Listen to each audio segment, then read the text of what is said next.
तो last turn पे मैं बता रहा था कि अगर हम रेफरेंस पॉइंट चेंज कर देते हैं,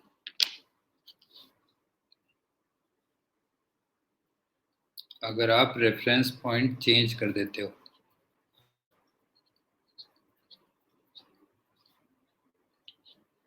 तो काइनेटिक एनर्जी ये तो अनचेंज रहेगी,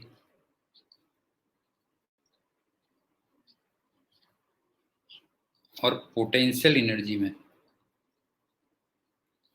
हर जगह पे डेल्टा यू सेम आएगा। क्यों?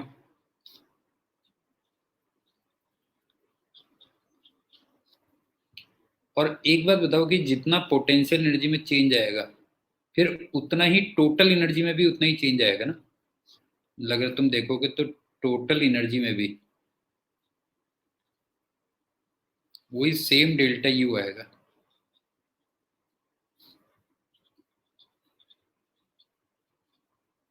टीएम समझ में आ रहा है बेटा कि अगर तुम पोटेंशियल एनर्जी का रेफरेंस पॉइंट चेंज कर दोगे तो काइनेटिक एनर्जी तो रहेगी अनचेंज्ड, पोटेंशियल एनर्जी में जो चेंज आएगा वो सेम रहेगा, और वही चेंज फिर टोटल एनर्जी में भी आएगा ना। फिर नहीं, अल्टीमेटली वही चेंज टोटल एनर्जी में भी आएगा। ये करो।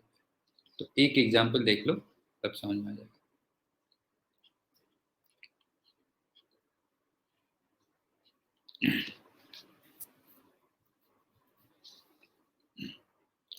हमें क्या करना है कि ग्राउंड स्टेट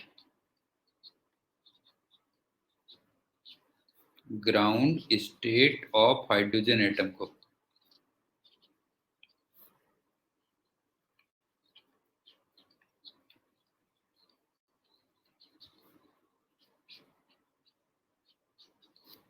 इसको रेफरेंस पॉइंट लेना है फॉर पोटेंशियल एनर्जी।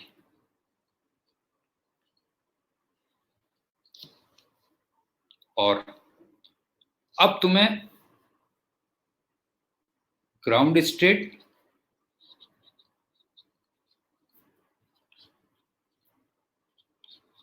मतलब n equal to 1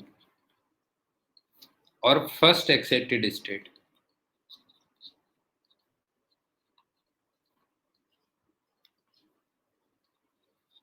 n equal to 2,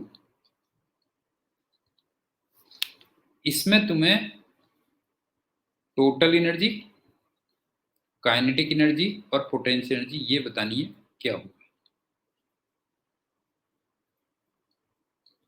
question समझ में आया? हाइड्रोजन की ग्राउंड स्टेट को तुम्हें पोटेंशियल एनर्जी का रेफरेंस पॉइंट लेना है, और इस नए रेफरेंस पॉइंट के साथ में तुम्हें ग्राउंड स्टेट और फर्स्ट एक्साइटेड स्टेट में टोटल एनर्जी, काइनेटिक एनर्जी और पोटेंशियल एनर्जी ये सब बताना है। तो जैसे आप ये देख लो कि तुम्हारा जो E1 होता था वो -13.6 होता था, K1 ये 13.6 होता था, KU1 ये -27.2 होता था, उसके बाद E2 वो -3.4 होता था, K2 ये 3.4 होता था, और U2 -6.8 होता था। बताओ इसमें कोई डाउट तो नहीं है? टीएम ये तो नॉर्मल वैल्यूज होती थी। क्यों? ये तो नॉर्मल वैल्यूज होती थी। अब देखो, अब मैंने इसको जीरो लेना है, ये कह रहा है कि इसको जीरो लेना है।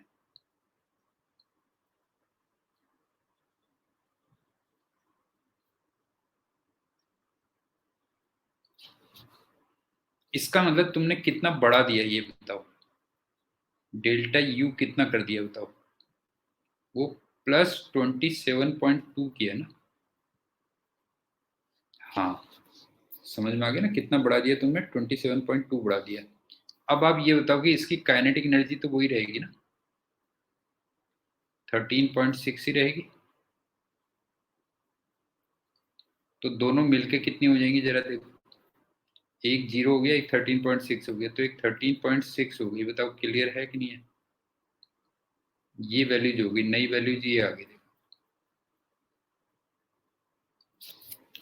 डिजाइन बन गया, देखो कितना बढ़िया है। ये बताओ ये नई वैल्यू बन गई कि नहीं बन गई, बताओ जो है।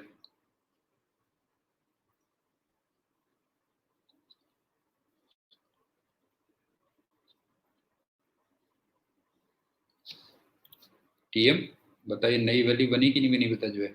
ये हो गया। अब दूसरी स्टेट में आ जा, ये हो जाएगा -6.8 प्लस 27.2 और ये 3.4 ही रहेगा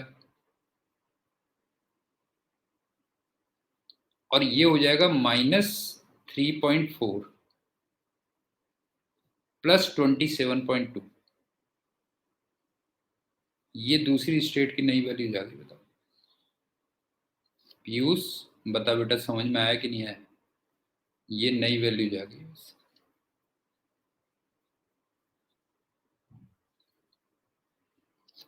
ये तो मैंने 27.2 कहाँ कहाँ पे बढ़ाया बताओ जो है। मैंने 27.2 एक तो पोटेंशियल एनर्जी में इंक्रीज किया और एक टोटल एनर्जी में इंक्रीज किया ना, हाँ हाँ, दो जगह पे बढ़ाया। तो ये ध्यान रखना, के को तो मैंने रखा अनचेंज्ड और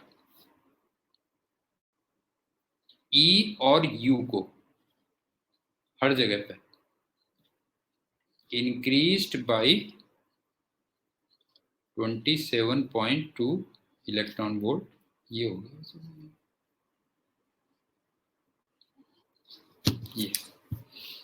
अब नेक्स्ट चलते हैं एक्साइटेशन एंड डी एक्साइटेशन।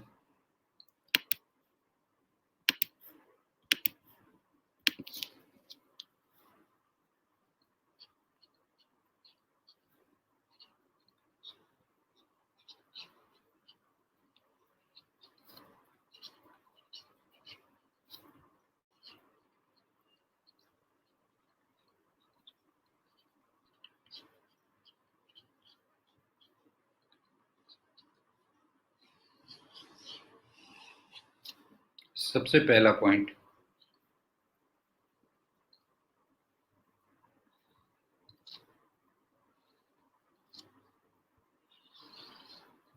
मान लो यहाँ पे एक बॉल है बेटा,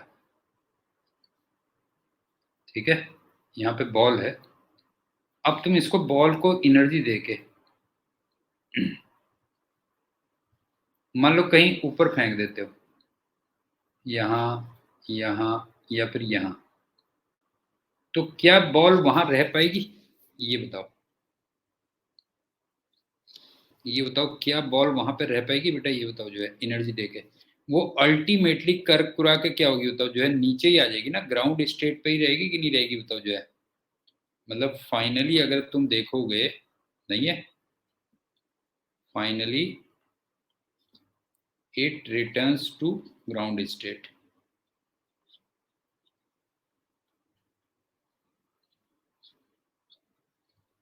समझ में आ रहा होगा बात।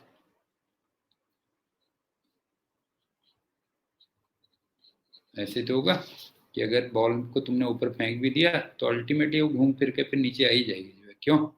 हो सकता है वो बीच में कहीं ऐसे भी गिरे, जैसे यहां से पता लगा पहले यहाँ गिरे, क्यों, और फिर यहाँ गिर जाए, ऐसा भी हो सकता है, क्यों।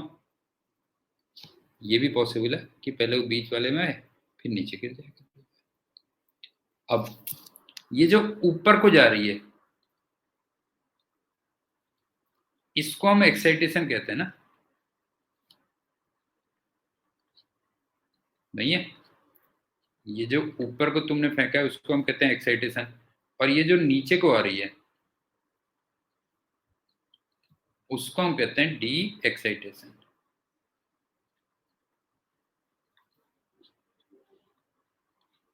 जोशी मजा आ रहा है कि नहीं आ रहा है, पहले ही बता बेटा। फिजिक्स तो होती रहेगी, ये बता मजा आ रहा है कि नहीं आ रहा है। वो तो चलता रहेगा बेटा जो है, ठीक है। तो ये हो गया एक्साइटेशन एंड डी एक्साइटेशन। अब चलो दूसरी बात,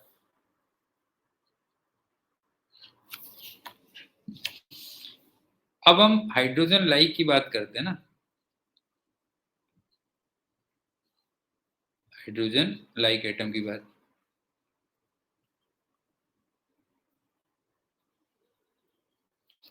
जिसमें सिंगल इलेक्ट्रॉन होता है। मुझे तो बहुत मजा आ रहा है। अब तू पूछेगा नहीं कि क्यों मजा आ रहा है, तो पूछेगा कि नहीं पूछेगा क्यों मजा आ रहा है बेटा, जो है पूछता है, तब कोई पूछता है तभी जवाब देने में मजा आता है ना, खुद कहने में हाँ हाँ हाँ हाँ। मजा इसलिए आ रहा है कि मैं, मेरे को लग रहा है मैं दिसंबर से जो है अब रिटायरमेंट लूंगा, समझ गए ना। तो ये इसलिए जो है मेरे को मजा आ रहा है जो है। तो अब सुन तो हाइड्रोजन नहीं, उनका 11th का कोर्स भी कंप्लीट कराना ना, कमिटमेंट इज कमिटमेंट बेटा जी, कमिटमेंट इज कमिटमेंट। हाँ, तो हाइड्रोजन लाइक एटम जो है उसमें क्या होता है बेटा, सिंगल इलेक्ट्रॉन जो है होता है। तो वो नॉर्मली क्या होता है, ग्राउंड स्टेट पे रहता है ना। क्यों? नहीं यार, वहाँ ऑक्सीजन की बहुत कमी है। सही बता रहा हूँ, ऑक्सीजन की बहुत कमी है बेटा, वहां नहीं जा रह पाएंगे जो है। सांस चढ़ जाती, पता है तेरे को? वो कहाँ रहता है, ग्राउंड स्टेट पे रहता है बेटा जो है। कोई दूसरा ठिकाना ढूंढना पड़ेगा मुझे। ठीक, तो वो तुम जानते होगे कि ग्राउंड स्टेट पे रहता है। लेकिन अगर तुम चल पहले पढ़ लेते हैं जो है। अगर तुम बाहर से कुछ एनर्जी दो, जैसे ये हुआ ना, इधर पे रहेगा बेटा जो है,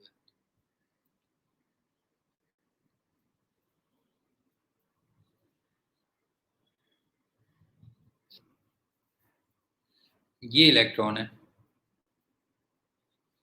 एक्चुअल में हमारे टाइम पे क्या था ना जोशी, तो जानते हैं ये टीचर गप्पी होते हैं, मोस्टली तो गप्पी होते हैं, तो I am one of them जो है। तो हमारे टाइम पे क्या होता था कि एक गाना आता था, जिंदगी में नहीं मिलता यहाँ प्यार हर किसी को। एक तो ये है ना, और एक ऐसी है, मतलब हर चीज तुम्हें नहीं मिलती है जो है, लाइफ में हर चीज नहीं मिलती ना।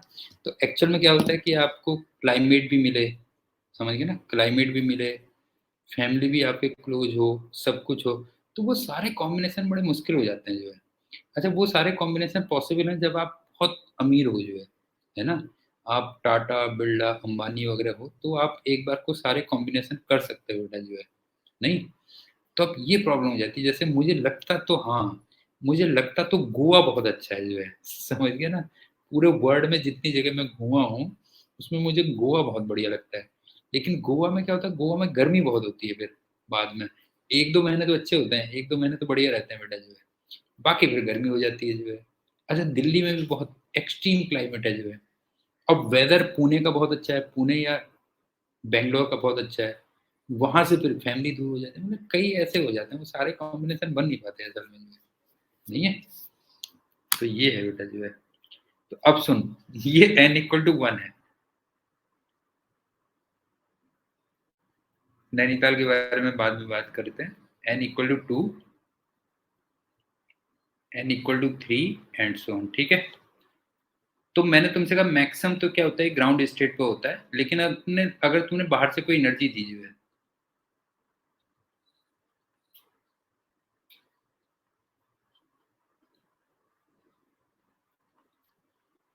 तो ये तुम्हारा मन रखने के लिए ना ऊपर तो चला जाता है बेटा जो है, कि चलो सर ने कहा है एनर्जी दी है तो ऊपर चले जाते हैं, लेकिन उसका मन लगता नहीं ऊपर जो है बेटा जो है।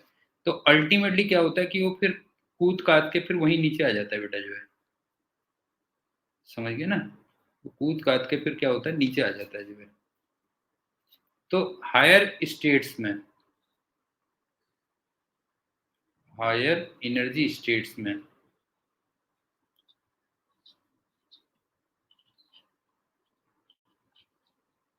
वो केवल 10⁻⁻8 सेकंड तक रह पाता है बस, उससे ज्यादा उसका मन लगता नहीं है बेटा जो है।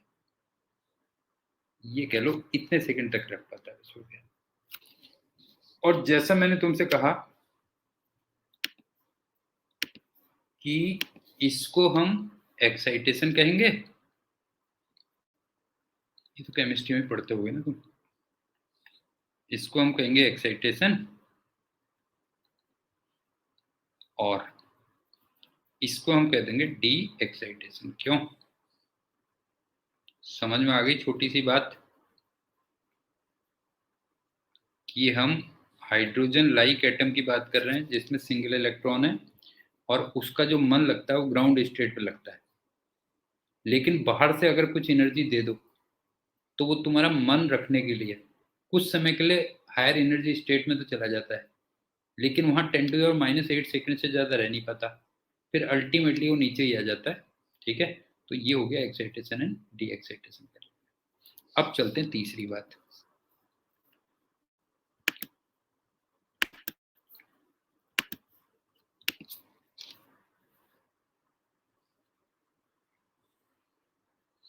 ये भी तुम जानते होगे कि during D excitation, D excitation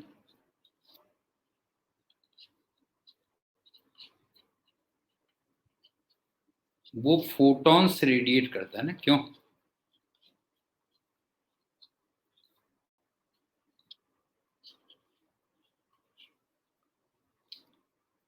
नहीं है। और उन फोटॉन्स की जो एनर्जी होगी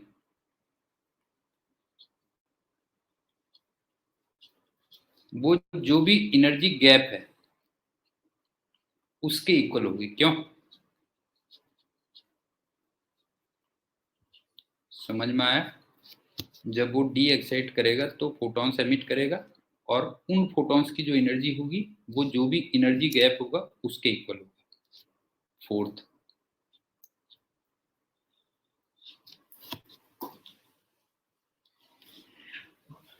अब जो तुमने ये बाहर से एनर्जी दी थी ना,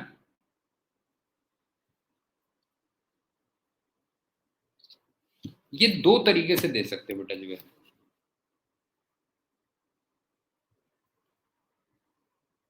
एनर्जी कैन बी गिवन,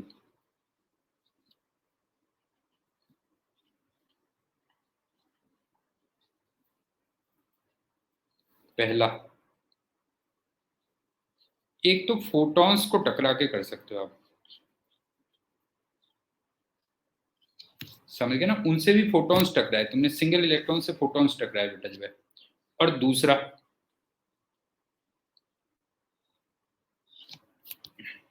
दूसरा तुम किसी और पार्टिकल से टकरा दो, जो है collision with some other particle,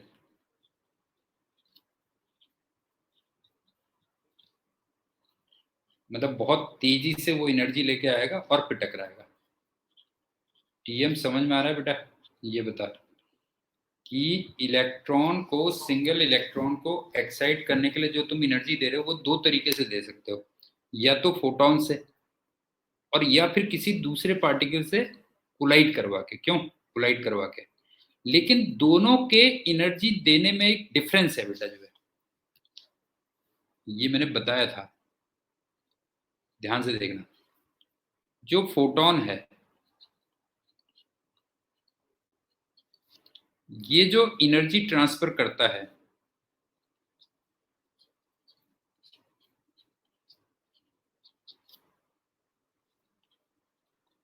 वो या तो 0% करेगा, कुछ नहीं करेगा,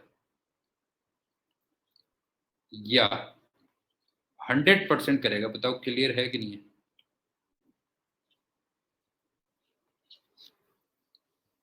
समझ गए ना? फोटॉन्स के साथ में एक प्रॉब्लम यह है कि जब वो एनर्जी ट्रांसफर करता है तो वो या तो 0% करेगा और या फिर 100% करेगा। अब तुम हाइड्रोजन एटम में देखो, हाइड्रोजन में ये जो गैप था बेटा, पहला वाला जो गैप था ये 10.2 इलेक्ट्रॉन वोल्ट का था, और दूसरा वाला जो गैप था वो 12.1 इलेक्ट्रॉन वोल्ट का था। और बिल्कुल जब ये n इक्वल टू इन्फाइनाइट हो जाएगा, जहां पे इसका मतलब एनर्जी वहां पे जीरो हो जाएगी ना, ध्यान रखना, ये -13.6 है। तो फिर ये वाला जो गैप होगा ये 13.6 का होगा। समझ में आया? इसका मतलब एनर्जी ऑफ फोटोन या तो एग्जैक्ट 10.2 हो, एनर्जी ऑफ फोटोन या तो एग्जैक्ट 10.2 हो,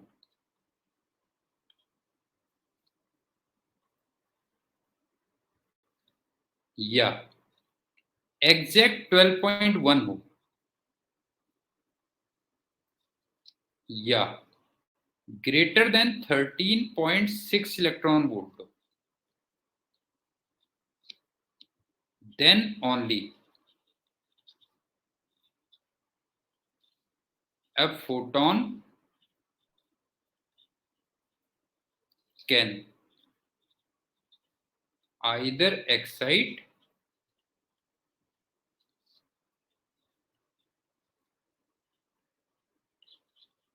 or ionize.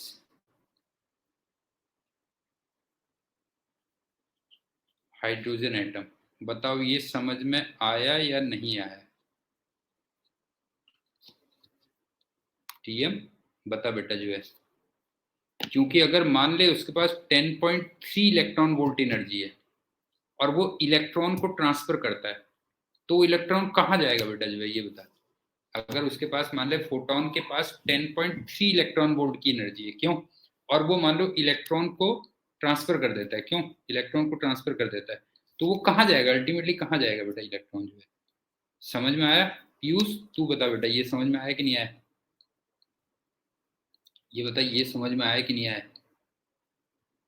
कि फोटोन की एनर्जी या तो एग्जैक्ट 10.2 होनी चाहिए, एग्जैक्ट 12.1 होनी चाहिए, और या फिर 13.6 से ज्यादा ही हो जाए तो भी काम चल जाएगा। अच्छा एक बात बता कि अगर 13.6 से ज्यादा है तो क्या करेगा ये बता जो है। मान ले ये है, ये सिंगल इलेक्ट्रॉन था और यहां से फोटोन आया,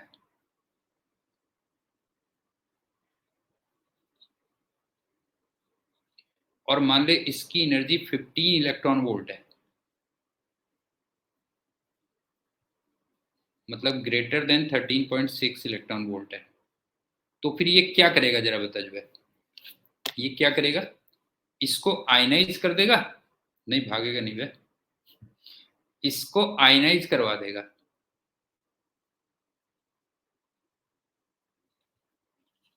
इसको आयनाइज करवा देगा, और जो बाकी एनर्जी होगी, समझ गए ना, मतलब जो 1.4 इलेक्ट्रॉन वोल्ट की जो एनर्जी बच जाएगी,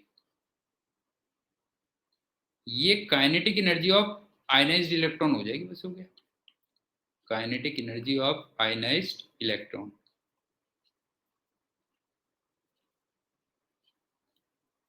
हाँ, ये समझ में आई बात या नहीं आई बेटा, ये बताओ जो है कि अगर मान लो 15 इलेक्ट्रॉन वोल्ट का फोटोन सिंगल इलेक्ट्रॉन से टकराएगा तो 13.6 तो लग गया उसको आयनाइज करने में, और बाकी 1.4 जो रह गया वो फिर जो आयनाइज इलेक्ट्रॉन होगा उसकी काइनेटिक एनर्जी हो जाएगी। तो फोटोन में ये डिफरेंस होता है बेटा, ठीक। लेकिन पार्टिकल की अगर मैं बात करूं तो पार्टिकल के साथ में ऐसी कोई प्रॉब्लम नहीं है।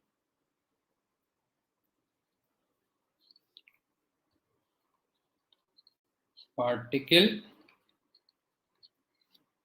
कैन ट्रांसफर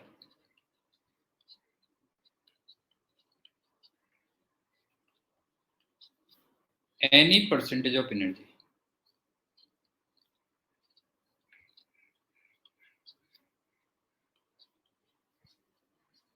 समझ गए ना, फोटोन के साथ वो प्रॉब्लम थी, या तो बिल्कुल नहीं करेगा या पूरी 100% करेगा, पार्टिकल के साथ में ऐसा कुछ नहीं है। इसका मतलब एनर्जी ऑफ पार्टिकल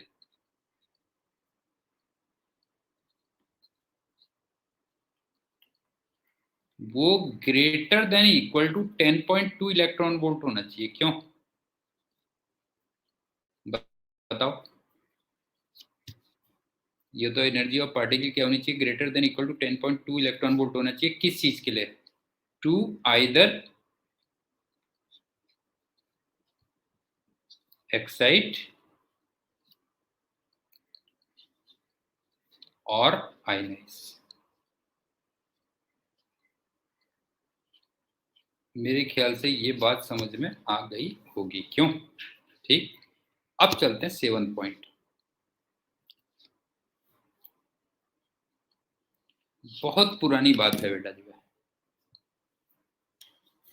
कितनी पुरानी कि तब मुझसे मैं पैदा भी नहीं हुआ होगा जो है। तो पुरानी क्या बात है सुन, याद करो जो है कि अगर इलेक्ट्रॉन को 1 वोल्ट से एक्सीलेट करोगे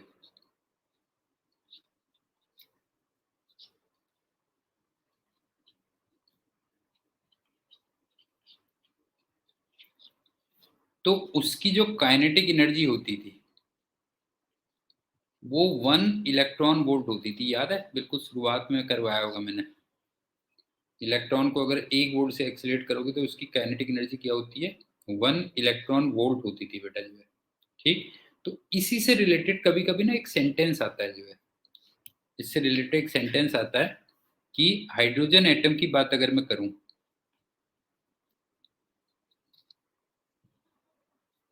तो जो फर्स्ट एक्साइटेशन एनर्जी है, फर्स्ट एक्साइटेशन एनर्जी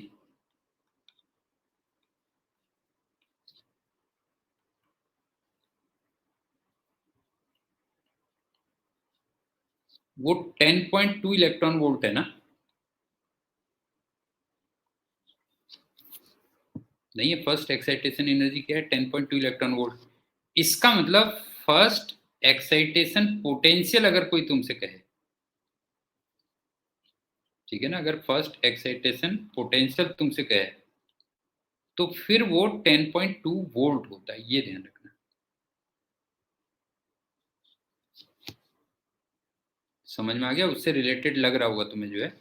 इसी टाइप से second excitation, second excitation energy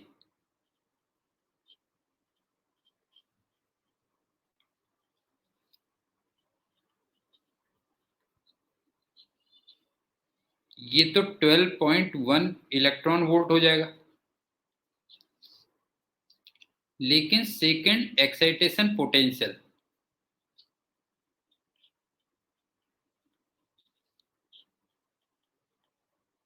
ये फिर 12.1 वोल्ट हो जाएगा। मेरे ख्याल से समझ में आ गया होगा, क्यों नहीं है? ये हो गया। अच्छा, इसी टाइप से आयनाइजेशन एनर्जी कितनी हो गई? आयनाइजेशन एनर्जी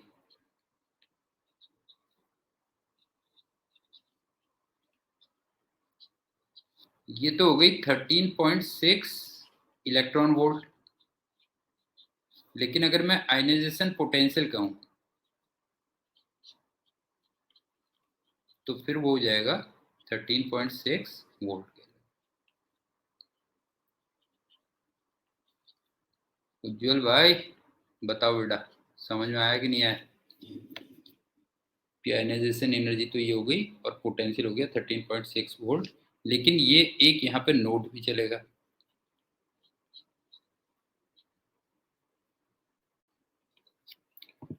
किसी भी और एटम्स के लिए ये जो वैल्यूज हैं वो जेड स्क्वायर से मल्टीप्लाई हो जाएंगी।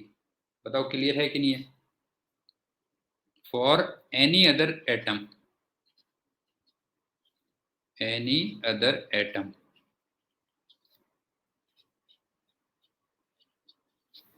these values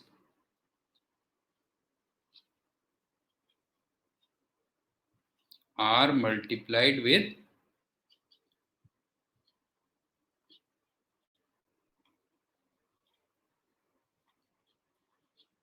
Z square. मेरे ख्याल से समझ में आ गया होगा। टीएम क्लियर है बेटा? ये बता जो है। ठीक, अब चलते हैं 8th पॉइंट। केमिस्ट्री में तुम काफी पढ़ते होगे मेरे ख्याल से। एक आता है डिफरेंट सीरीज, ये बहुत इंपॉर्टेंट है, इसी में तो क्वेश्चन आता है।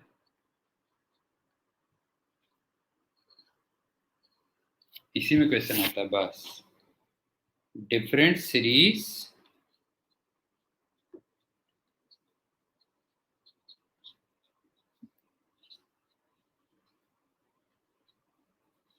During D excitation.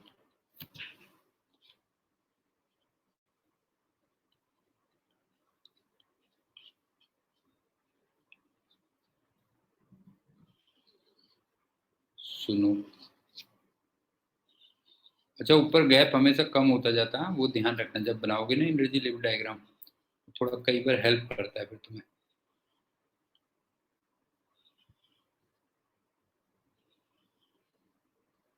जैसे ये n इक्वल टू 1 है, मेरे ख्याल से जानते होगे अगर 1 पे गिरता है तो इस सीरीज को क्या बोलते हैं, जरा बताओ।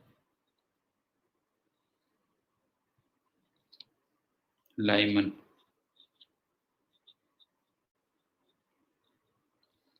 जब 2 पे गिरता है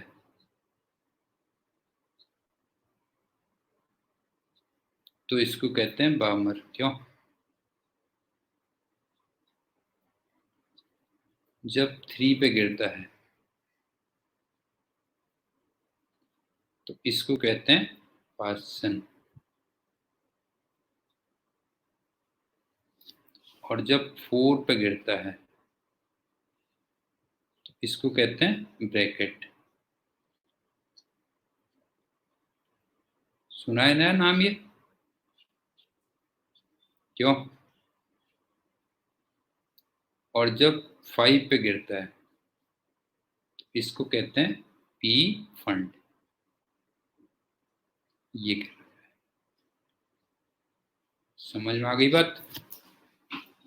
लाइमन, बामर, पासन, ब्रैकेट, पी फंड। मैं तो वैसे अपने टाइम पे ऐसे याद कर लिया, तुम्हें याद ही होगा वैसे। Low blood pressure, blood pressure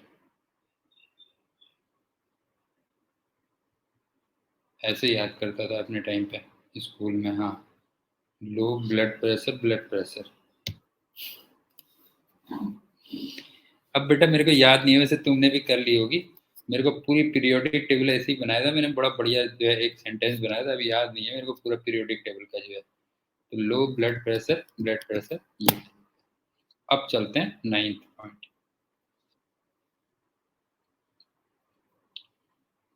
ये तुम जानते हो कि हाइड्रोजन एटम के लिए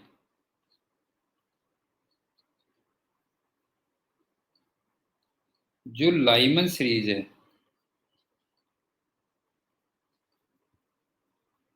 वो अल्ट्रा वायलेट रेंज में आती है।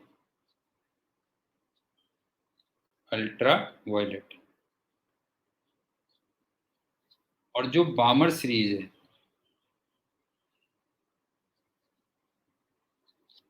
वो विजिबल उस रेंज में आती है।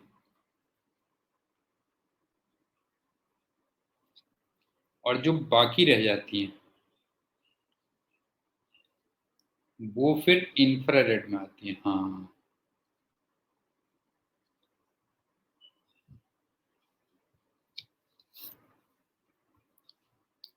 और ऑब्वियस ही बात है, तुम्हें यहीं से लग रहा होगा इसका मतलब बामर सीरीज सबसे पहले डिस्कवर हुई होंगी। क्यों नहीं लग रहा?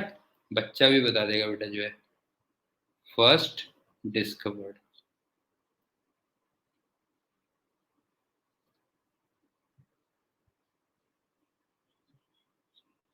ये ध्यान रखना, सबसे पहले ये हुई थी कह लो। ठीक, अब चलते हैं 10th।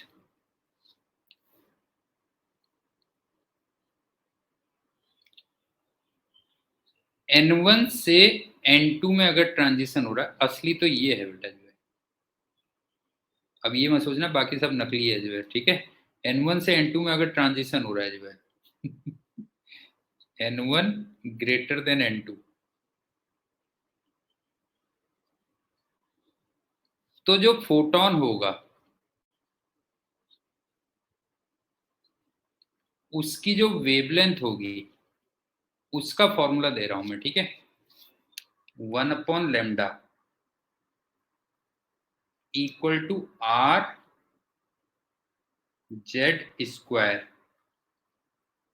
1/ छोटी वैल्यू का स्क्वायर माइनस बड़ी वैल्यू का स्क्वायर। ये फॉर्मूला है असली बेटा जो है।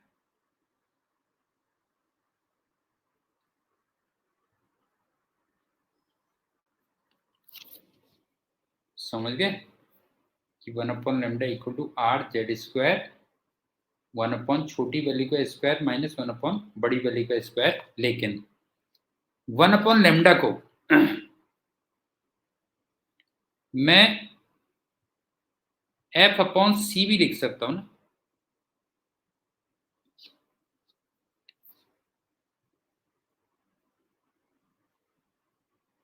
बताओ सी इक्वल टू एफ लेमडा नहीं होगा? ये बताओ जो है सी इक्वल टू एफ लेमडा होगा कि नहीं होगा बेटा? बताओ जो है सी इक्वल टू एफ लेमडा होगा ना, तो यहां से एफ अपॉन सी भी कह सकता हूं, ध्यान रखना जो है। तो तुम एफ भी निकाल सकते हो, you can also find F.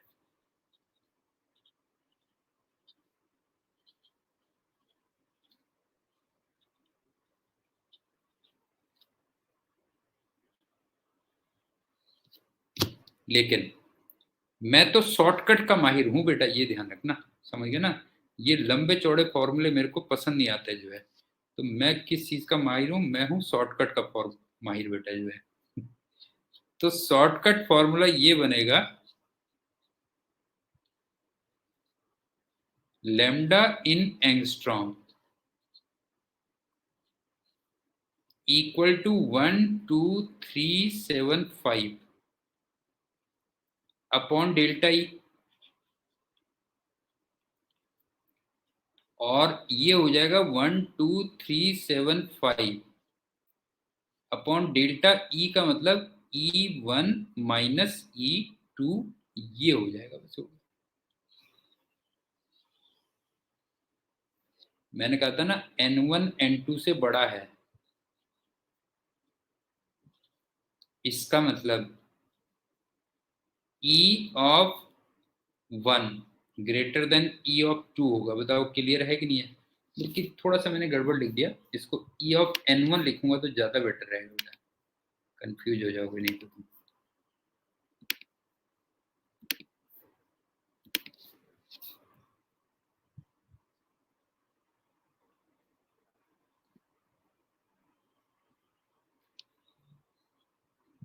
बताओ ये क्लियर हुई बात या नहीं हुई?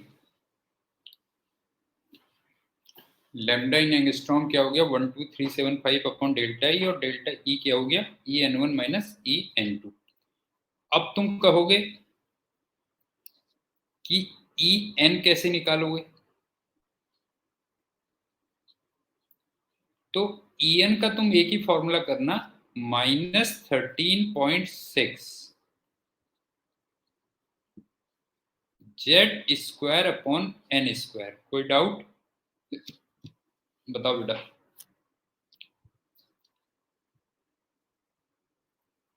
अच्छा यहाँ पे एक चीज और भी है कि यहाँ पे ये जो En1 और En2 है, ये किस में है बताओ? ये इलेक्ट्रॉन वोल्ट में आनी है, फिर ध्यान रखना, समझ गए ना? En1 और En2 किस में आनी है? इलेक्ट्रॉन वोल्ट में आनी है, ये कह लो जो है। अब चलते हैं 12th पॉइंट। यहाँ पे ना एक RHC ये वर्ड भी आता है बेटा जो है, ध्यान रखना। RHC, इसको हम 1 रिडबर्ग कहते हैं,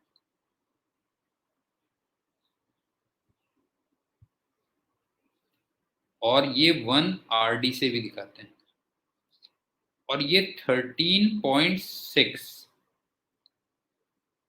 इलेक्ट्रॉन वोल्ट होता है जो है, ये ध्यान रखना। RSC जो वर्ड आता है वो 1 रिडबर्ग कहलाता है, और वो किसके इक्वल होता है? 13.6 इलेक्ट्रॉन वोल्ट। तो जरा बताना बेटा, ये बताओ कि अगर मैं RHC की तुमसे डायमेंशंस पूछूं तो बताओ क्या होनी चाहिए? अगर मैं तुमसे RHC की डायमेंशंस पूछूं तो क्या होनी चाहिए बताओ?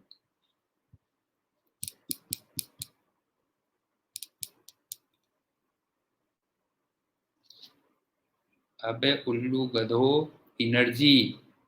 हाँ, ये एनर्जी की नहीं होनी चाहिए?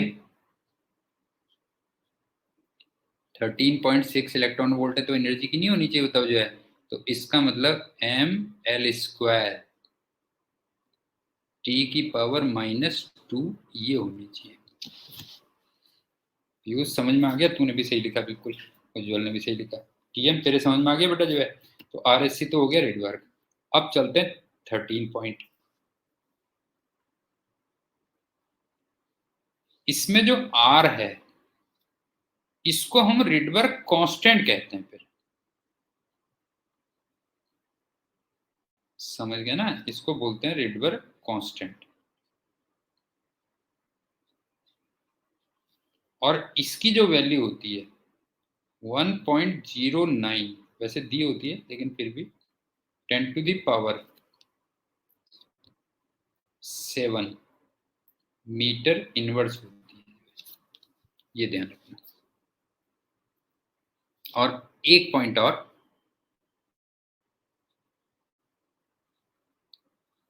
कि अगर n से 1 में ट्रांजिशन हो रहा है तो जो टोटल एमिशन लाइंस बनेंगी, टोटल एमिशन लाइंस,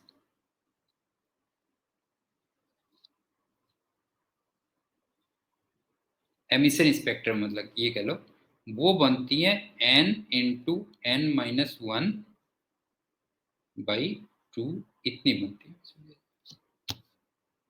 समझ में आ रहा है? इसको कई बार हम एमिशन स्पेक्ट्रम भी कहते हैं बेटा, जो है एमिशन स्पेक्ट्रम।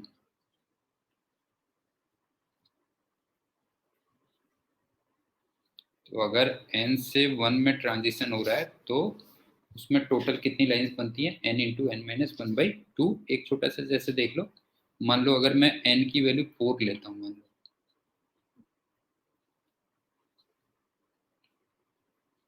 तो जो लाइंस बनी वो बनी 4 इंटू 4-1 डिवाइडेड बाई 2, इसका मतलब 6 बन गए। क्यों? अब फिगर देख लो,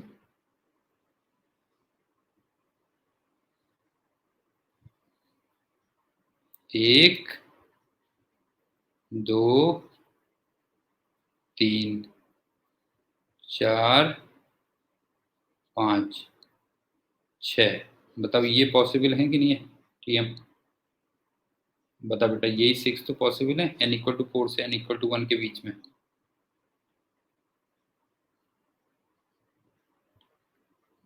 ये 6 लाइंस पॉसिबल है। ये अब जितना हमने किया उस पर कुछ एग्जांपल्स कर लेते हैं, तो थोड़ा सा फिर और क्लियर हो जाएगी तुम्हें बात।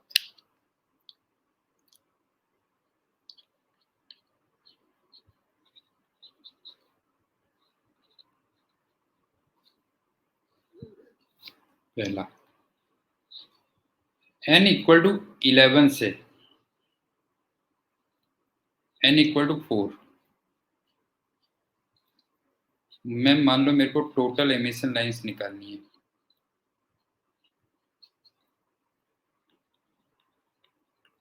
टोटल एमिशन लाइंस कितनी होंगी? हाँ,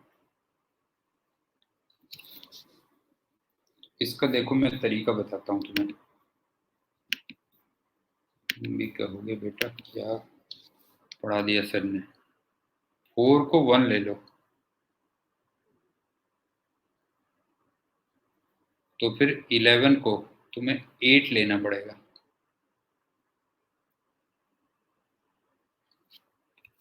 टीएम समझ में आया बेटा? 3 माइनस किया ना तूने, 3 माइनस किया जो है। क्यों 3 माइनस किया? तो जितनी लाइंस 8 से 1 के बीच में होंगी उतनी लाइंस 11 से 4 के बीच में बनेंगी कि नहीं बनेगी? बता, ये बता, जितनी लाइंस 8 और 1 के बीच में आएंगी उतनी लाइंस 11 और 4 के बीच में होंगी या नहीं होंगी? बता जो है, ये होंगी ना। और 8 और 1 के बीच में कितनी लाइंस बनेगी? बता जो है, 8 इंटू 8-1/2। क्यों नहीं है? 8 और 1 के बीच में कितनी बनेगी? 8 इंटू 8-1/2, तो 28 आ गई। बताओ कैसे लगा उज्जवल? बता बेटा कैसे लगा, ये बता तेरे को लगा? अच्छा, कंसेप्ट समझ में आ गया ना? जो 11 और 4 के बीच में होंगी वही 8 और 1 के बीच में होंगी। क्यों? सेम 8 और 1 के बीच में होंगे। अब दूसरा एग्जांपल देखो। पीयूष समझ में आ रही तेरा बात बेटा? ये बता।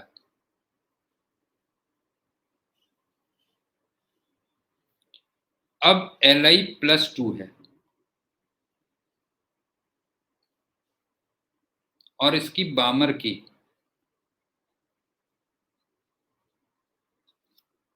Third line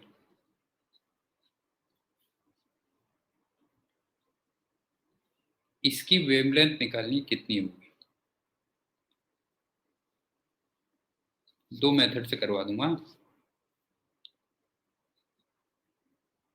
third excited line, sorry third line, ठीक है ना। सबसे पहली बात Li की +2, इसका मतलब Z की वैल्यू तो 3 आ गई, क्यों? ये हो गया। और जो बामर की थर्ड लाइन है,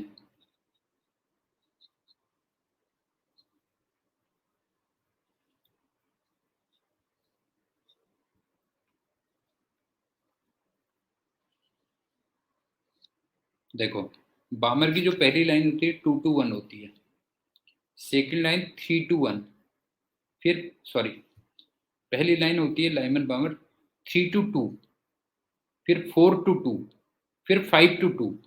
बताओ ये 5 से 2 के बीच में ट्रांजिशन होगा?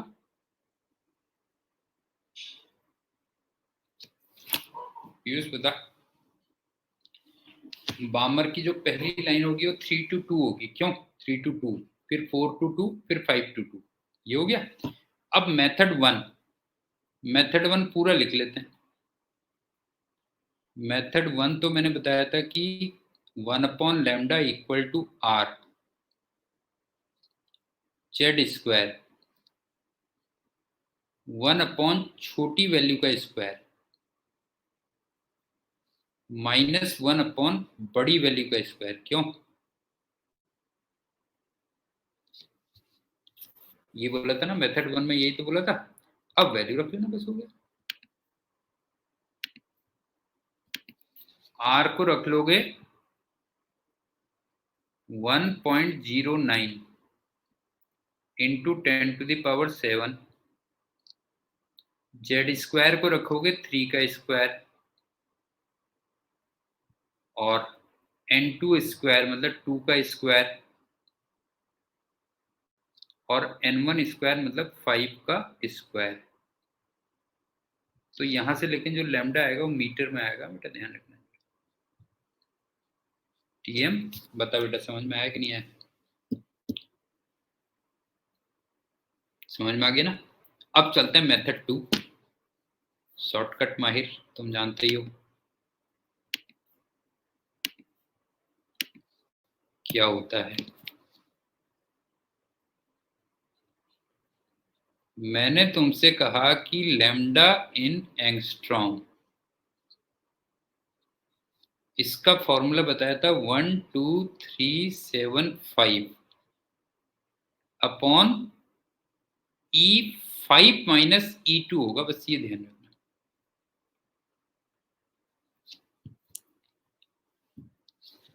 समझ में आया उज्जवल भाई? तेरी बात समझ में आई?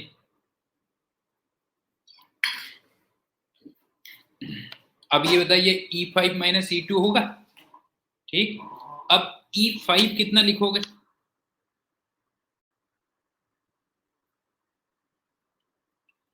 -13.6 Z² अपॉन N²। बताओ क्लियर है पीयूष? बता बेटा जो है E5 कितना लिखेगा बता, -13.6 Z² अपॉन N²। और इसी टाइप से E2 कितना लिखोगे? E2 लिखोगे -13.6 Z² अपॉन N²। ये आंसर आ जाएगा। ये कर कोई डाउट है तो बता दो, कोई भी डाउट है तो बताओ बेटा। ये हो गया। एक और एग्जांपल करते हैं।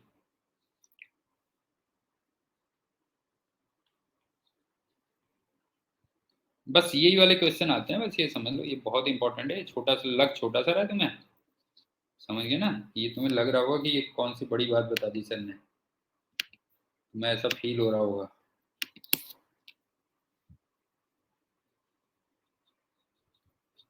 हाँ, बस इसी टाइप का क्वेश्चन आता है, बस इसमें ध्यान रखना। अब एग्जाम्पल 2 देखो।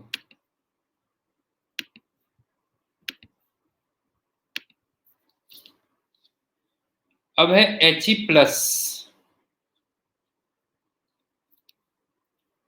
और इसमें तुम्हें लैम्डा निकालनी है।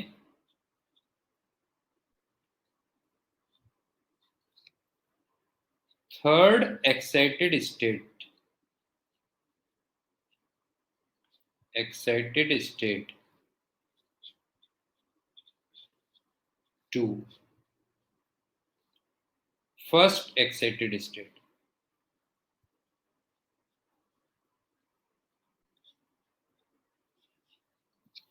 पहले बताओ, थर्ड एक्साइटेड स्टेट में n इक्वल टू कितना लिखूं? थर्ड एक्साइटेड स्टेट में n इक्वल टू कितना लिखूं? 4। जल्दीबाजी में गलती मत करना, ध्यान रखना बेटा। जो है n इक्वल टू 4 से फर्स्ट एक्साइटेड स्टेट में n कितना लिखूं? 2। तो तुम्हें n इक्वल टू 4 to 2 निकालना है। तो एक तरीके से वैसे देखा जाए तो ये बामर सीरीज की सेकंड लाइन हो गई। क्यों? ये बताओ, ये second line of बामर I.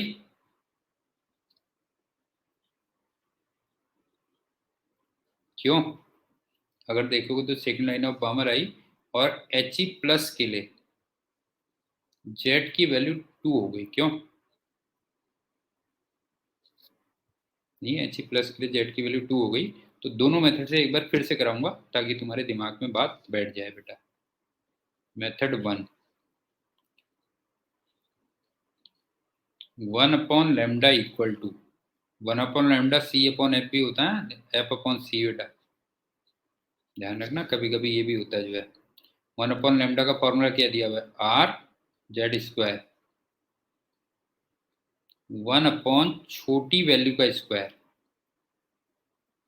Minus 1/ बड़ी वैल्यू का स्क्वायर। अब वैल्यू रख लो। R को फिर से एक बार याद करवा रहा हूं, क्या होता है? 1.09 इंटू 10⁻⁷। Z² का मतलब 2 का स्क्वायर, छोटी वैल्यू का स्क्वायर मतलब 2 का स्क्वायर, बड़ी वैल्यू का स्क्वायर मतलब 4 का स्क्वायर। तो यहां से तुम निकालोगे लैम्डा, लेकिन लैम्डा निकलेगा किस में? वो मीटर में आएगा। हाँ, ये बता पीयूष, कोई डाउट है तो बता दे बेटा। जो है कोई भी डाउट है तो बता दे बेटा। जो है बताओ बेटा, बताओ बेटा, बताओ, कोई डाउट है तो।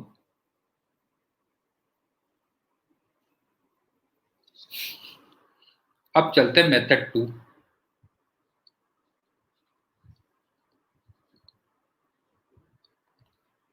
लैम्डा इन एंगस्ट्रॉम, हाँ सांप सूंघ गया हुई। Lambda in angstrom equal to क्या बेटा? जो है 12375 अपॉन E4 माइनस E2। बताओ, क्लियर है?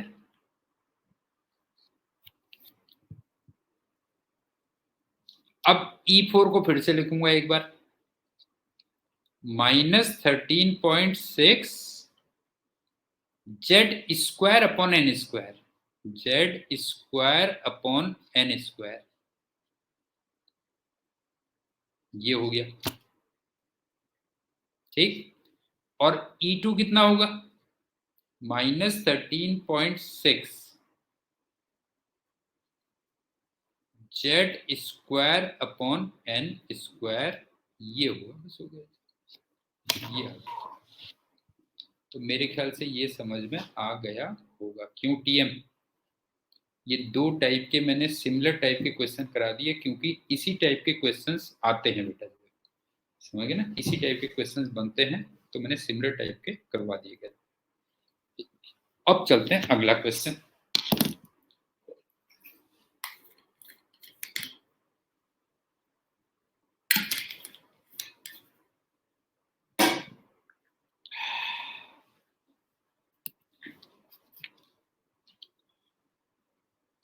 अगला एग्जाम्पल, ये हाइड्रोजन एटम है,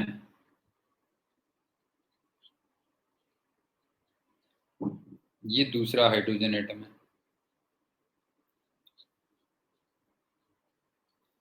और दोनों के दोनों ग्राउंड स्टेट में।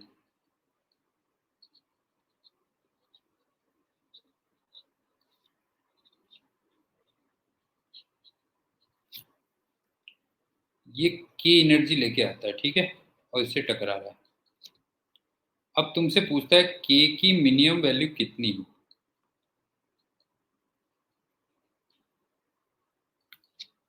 कि जो कोलिजन है वो इनइलास्टिक, कोलिजन इज इनइलास्टिक।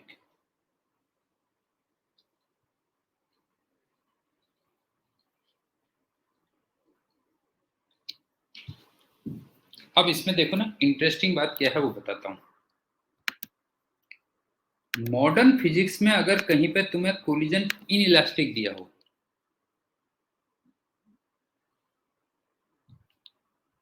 तो इसका मतलब यह है कि पार्ट ऑफ एनर्जी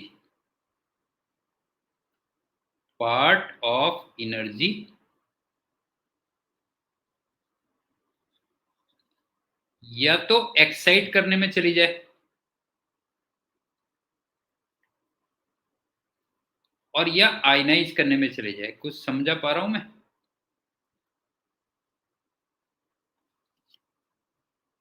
उज्जवल, अगर मॉडर्न फिजिक्स में कहीं पे तुम्हें इनइलास्टिक कोलिजन दिया हुआ है बेटा, जो है इनइलास्टिक कोलिजन दिया हुआ है, तो उसका मतलब होता है कि एनर्जी का कुछ पार्ट, ठीक है ना, एनर्जी का कुछ पार्ट या तो वो एक्साइट करने में चली जाए, और या फिर आयनाइज करने में चली जाए, यूज हो जाए।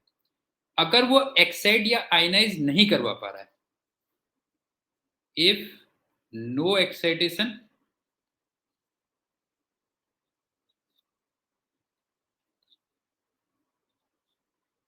और नो आयनाइजेशन,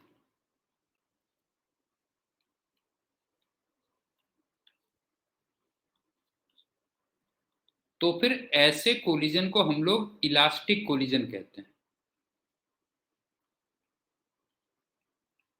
बताओ समझ में आया या नहीं आया?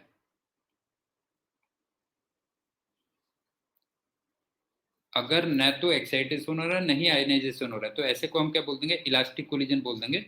और by the way, elastic collision कब होगा सुनो, कि अगर एनर्जी ऑफ फोटोन जो टकराया उससे, कोलाइडिंग फोटोन लिख दे रहा हूं, colliding photon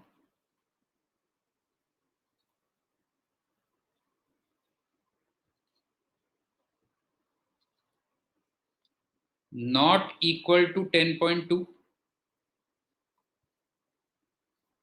not equal to 12.1, और लेस देन 13.6। बताओ समझ में आया कि नहीं आया, क्या कह रहा हूं बेटा जो है? इलास्टिक कोलिजन कब होगा बेटा जो है? जब कोलाइडिंग फोटोन की एनर्जी ठीक 10.2 ना हो, ठीक 12.1 ना हो, या ठीक मतलब 13.6 से कम हो। ये हाइड्रोजन एटम की बात कर रहा हूं मैं।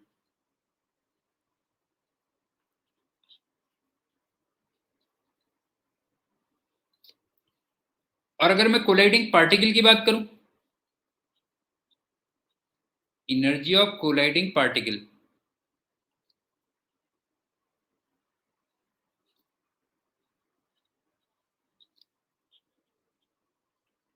ये फिर लेस देन 10.2 हो। पॉइंट क्लियर हुआ या नहीं हुआ? मॉडर्न फिजिक्स में इलास्टिक कोलिजन हम तब कहते हैं जब वो किसी को एक्साइट नहीं कर पा रहा या आयनाइज नहीं कर पा रहा, और इन इलास्टिक कोलिजन तब कहते हैं जब वो एक्साइट या आयनाइज कर दे। और अभी मैंने कुछ देर पहले तुम्हें बताया कि कोलाइडिंग अगर फोटॉन है बेटा जो है, तो अगर एग्जैक्ट 10.2 नहीं होगा, एग्जैक्ट 12.1 नहीं होगा, तो फिर वो नहीं कर पाएगा, उसको नहीं कर पाएगा जो एक्साइट या वो नहीं कर पाएगा। ये पॉइंट क्लियर है टीएम? ये बता जो है, ये पॉइंट क्लियर है या नहीं, ये बता। क्लियर है ना? अब हम लौटते हैं क्वेश्चन पे।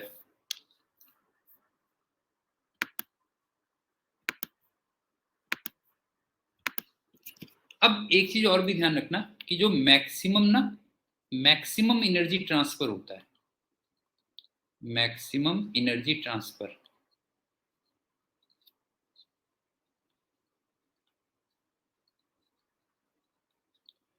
वो होता है परफेक्टली इन इलास्टिक कोलिजन में, परफेक्टली इन इलास्टिक कोलिजन।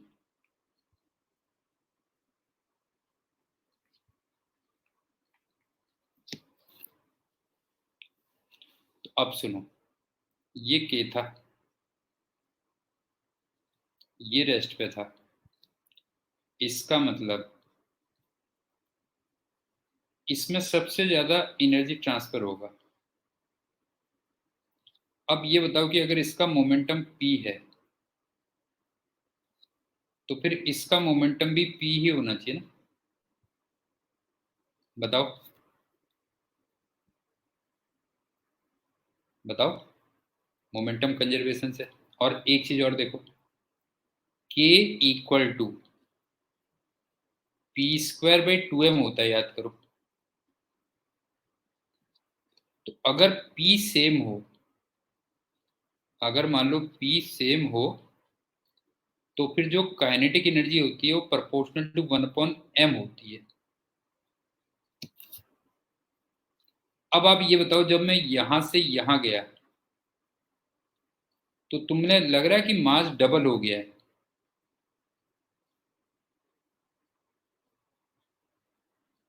बताओ, ऐसा फील हो रहा है बेटा? ये बताओ, जो इसका मास डबल हो गया है, तो इसका मतलब अब जो एनर्जी रह जाएगी वो k/2 रह जाएगी।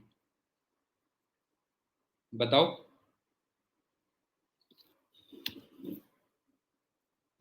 उज्जवल, बता बेटा जो है, इसका मोमेंटम p था तो इसका मोमेंटम भी p है, लेकिन मास हो गया है डबल। क्यों मास हो गया डबल? तो इसका मतलब काइनेटिक एनर्जी हाफ रह जाएगी। तो अब ये बताओ कि ये जो डिफरेंस एनर्जी है वो कहाँ गया? बताओ जो है, जो k-k/2 हुआ, या जो k/2 है, वो कहाँ गया बेटा जो है? वो एक्साइटेशन में चला गया।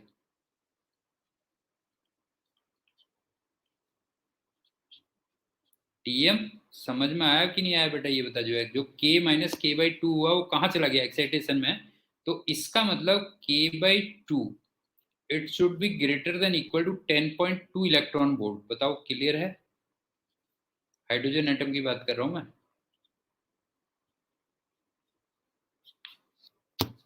टीएम समझ में आया बेटा जो है, k/2 क्या हुआ? ग्रेटर देन इक्वल टू 10.2 होना चाहिए। तो इसका मतलब k क्या होना चाहिए? बता जो है, k should be greater than equal to 20.4 electron volt, इतनी होनी चाहिए। बस ये आंसर है।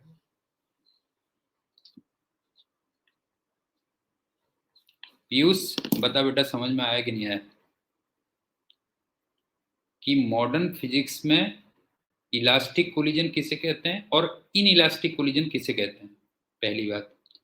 दूसरा, मैंने तुमसे कहा कि परफेक्टली इन इलास्टिक कोलिजन में मैक्सिमम जो एनर्जी ट्रांसफर होता है वो perfectly, sorry, in elastic collision में, इन इलास्टिक कोलिजन में मैक्सिमम जो एनर्जी ट्रांसफर होता है वो परफेक्टली इन इलास्टिक कोलिजन में होता है। मतलब जब दोनों स्टिक कर जाती हैं, मोमेंटम सेम रहा लेकिन मास डबल हो गया, तो काइनेटिक एनर्जी हाफ रह जाएगी। और फिर वो जो डिफरेंस होगा, समझे ना, वो जो डिफरेंस होगा वो एक्साइटेशन में जाएगा। बस हो गया, ये कह। अब चलते हैं नेक्स्ट एग्जाम्पल में।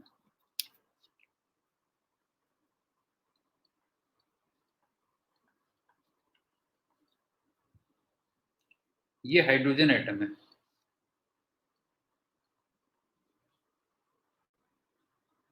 और ये ग्राउंड स्टेट पे था। नहीं, ग्राउंड पे नहीं मानते हैं इसको।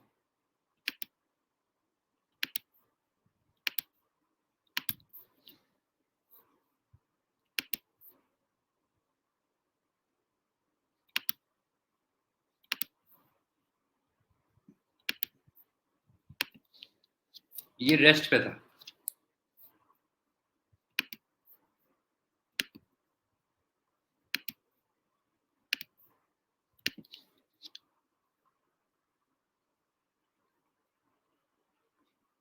लेकिन फर्स्ट एक्साइटेड स्टेट पे था।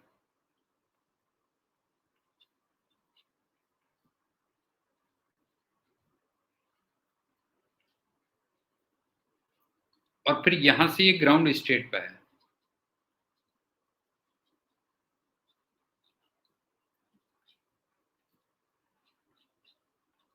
तो तुम्हें हाइड्रोजन एटम की रिकॉइल स्पीड निकालनी है।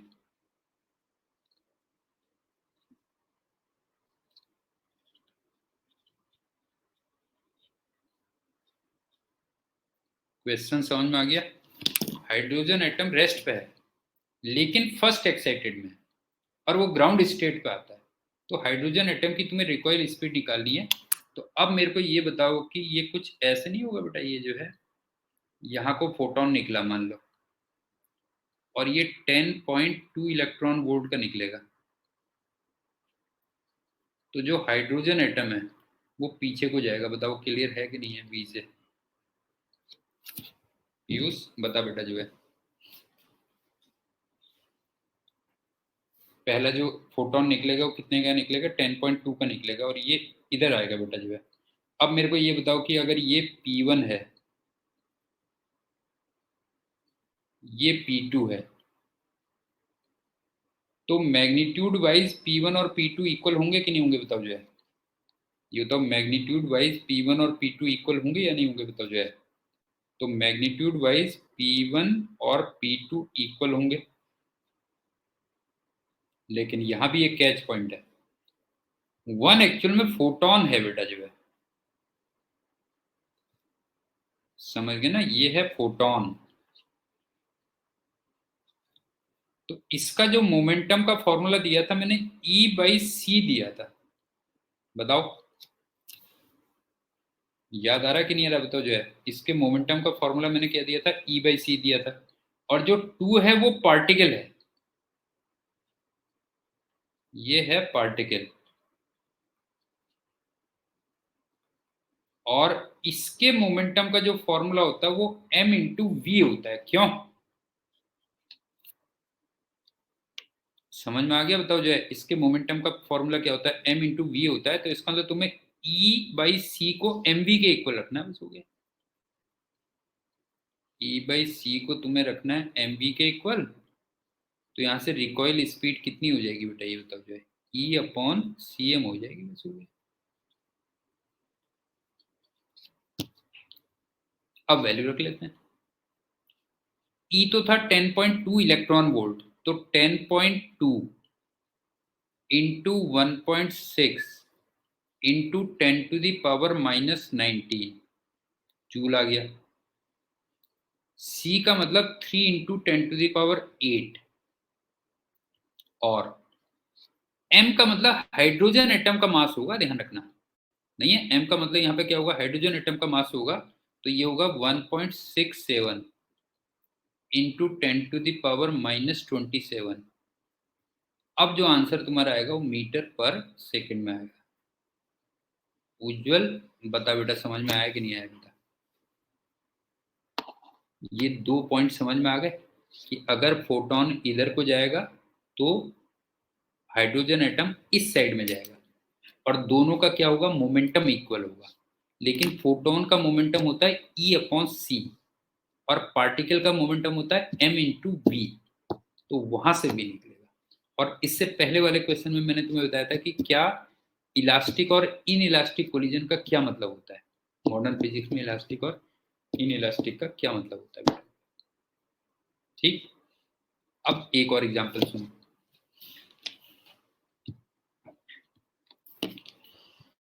ऐसे ही चलती है भैया जिंदगी,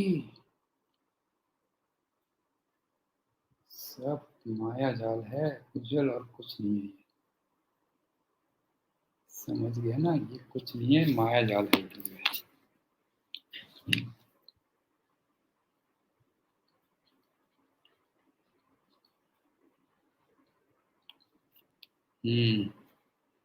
हाइड्रोजन एटम है और नॉट नेसेसरीली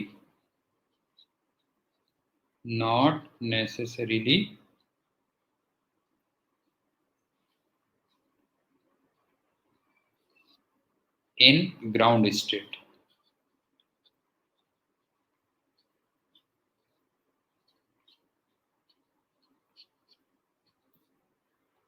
ये इसको तुम एक्साइट करते हो, एक्साइटेड फर्स्ट, और एक फोटोन से करते हो, समझ गए, फ्रॉम फोटॉन्स।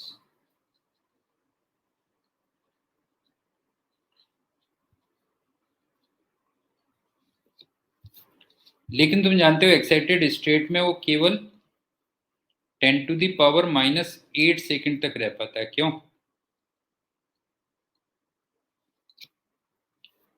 अब डी एक्साइट करते हो, डी एक्साइट होगा मतलब तुम नहीं करोगे, डी एक्साइटेड।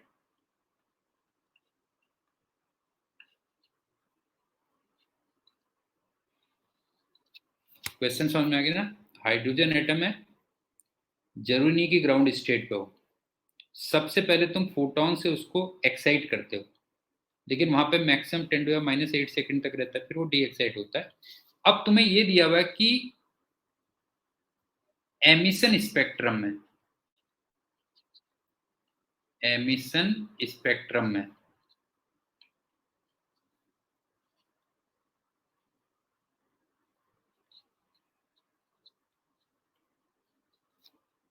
टोटल तुम्हें 6 लाइंस मिल रही है, बस हो गया।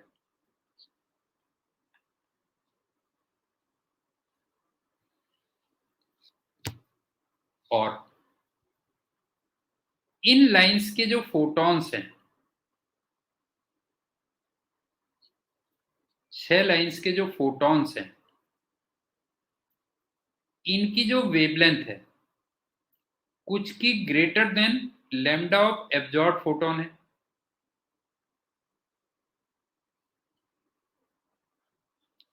फ्यू, कुछ के इक्वल भी है,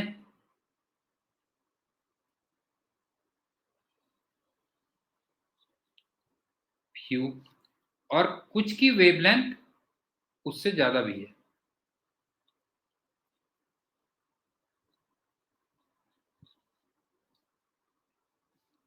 तो तुम्हें एन इनिशियल वो कहां था और एन फाइनल वो निकालना है, क्या हो।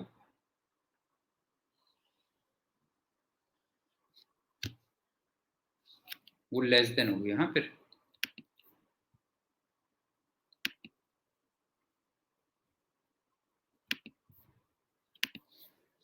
एक बार सुन लो, क्वेश्चन एक बार फिर से रिपीट कर दे रहा हूं। हाइड्रोजन एटम जरूरी नहीं है कि वो ग्राउंड स्टेट पे हो, उसको फोटोन से तुम एक्साइट करते हो, लेकिन वो ज्यादा देर रह नहीं पाता वहां, वहां से फिर नीचे आता है।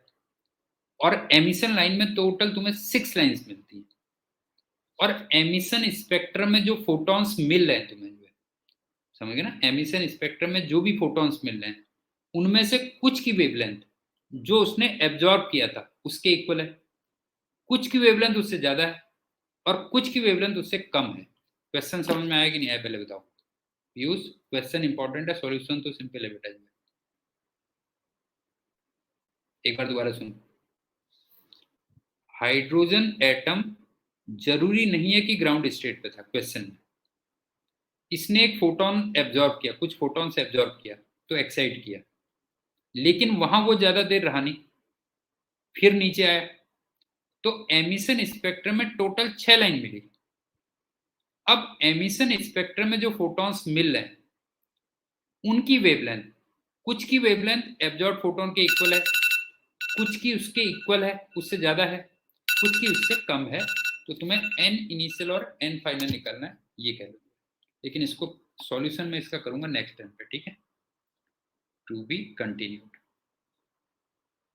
हाँ, सॉल्यूशन नेक्स्ट टाइम पे करेंगे। Okay, bye, thank you and good.